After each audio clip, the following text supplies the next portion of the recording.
fashion.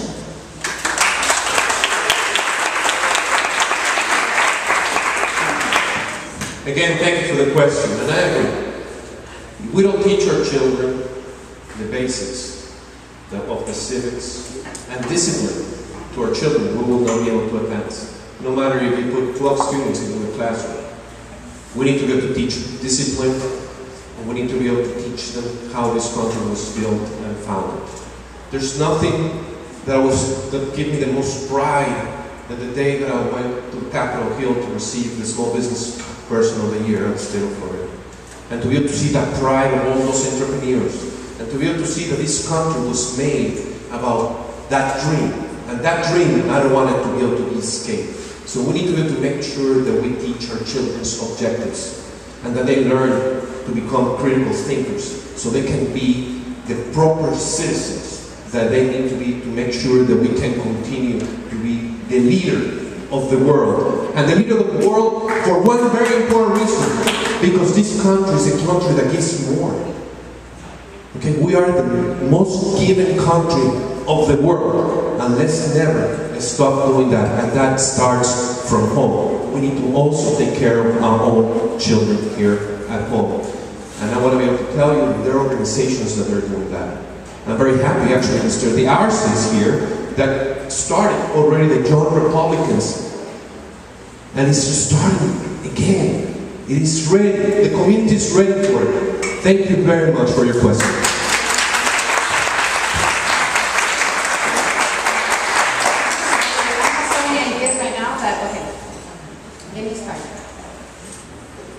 You're right, it's important to look back to make sure that we're working forward in the right direction, but it's even more important to look forward. It really is. You know, when I was in high school, like I told you, I went through this system. When I was in high school, one of those classes that you take a little too late in the program, I believe, is, what is it? American history. In American history, the first word that I learned in that classroom really opened my mind, and it's really a message that we have to teach our children. And like I said, it doesn't start, like they say, it doesn't start in high school, it has to start earlier on. Elementary, I believe, 5th grade, 4th grade should be the time when we teach our children about political efficacy. The real power you have to control government, to be an input of government. So it's a self-idea of how much you affect government. So the more we raise that on kids, the ones that are younger, they will believe that their vote does affect the system, and their decisions and what they do does affect the system. Okay.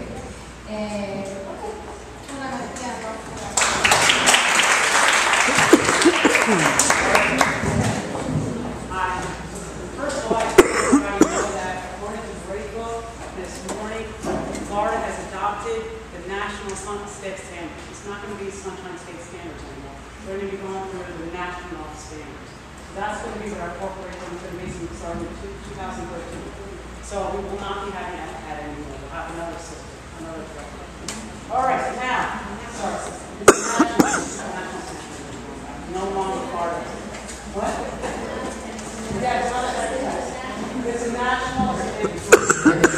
Okay, next question. Right now, looking at photofocus.com, and with all the money and contributions that have been given to you all, and I have Mr. Correa having $28,000, Mr. Covello, you have 114,000 donations, and Ms. Perez, you have 15,000, but you have the most in-kind donations. And then I have Natasha and Juliana. Natasha, you have about 5,000. Mr. Covello and Mr. Barea, I noted that you did have some principals in there, and you did have some donations from schools. I want to know how you're going to get some of the donations, some of the fundraising and all that, only to public schools, as much as possible with public schools, instead of your special interest groups. And they are noted in the public documents. This is a question for everybody. For everybody, yes. But mostly Mr. Bello and Mr. Grant. 5 donations. That's a really quick one. As of right now, it shows that I have less than 5,000. But when you look at it, I want you to see that it comes from people within District 7. There are no special interests.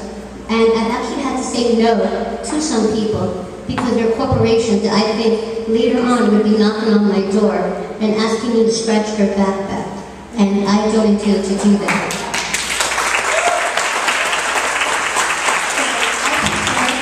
To go ahead and have a really cheap grassroots campaign, but I get to sleep at night with a very great conscience, knowing that when I get elected, I don't owe anything to anyone except the voters and the people in District 7. Thank you. Look, fundraising is not fun, but it's not fundraising, it's fundraising. But it is important. You know, we have 154,000 voters in this district, and we need to try to reach all of them. I'm proud of the fact that I have been able to call many friends, many family members, and many people that have called other people for me so that I can have the resources to convey some of these ideas that we're talking here tonight. Again, there's maybe 30 or 40 of you here tonight that are actually here to listen and make a decision. There are 150,000 others throughout the district. How can we reach them? Well, we need the resources to do so. So I'm actually very appreciative of everyone that has taken the time to spend their resources investing in this message of reform and of making sure we bring back more resources to our school. Now I want to make sure I answer your question. What specifically did you ask about? The funds going to the public schools? Yeah, I don't want the funds to go to charter schools or... No, these funds are used... When you get money from Tallahassee, I don't want to see on my desk, I'm a teacher, I don't want to see some new program from Smart Technologies or something that's a new thing to try out. I want our teachers to be able to teach because most of them know what they're doing. Look, I agree with you. My focus is obviously on the public schools. I think we need to make our public schools more competitive so that we stop losing children to charter schools and the private schools.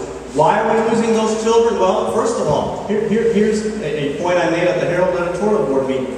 We need to seriously consider going to a K-8 model district-wide, because that's one of the main reasons we're losing children. Parents don't want to have to make two decisions. They want to put their kid in a school and have a peace of mind of knowing that until they're 14 years old, that child is going to be there in that school. So anyway, we can talk more about that idea, but I completely agree with you. The focus has to be on the public schools.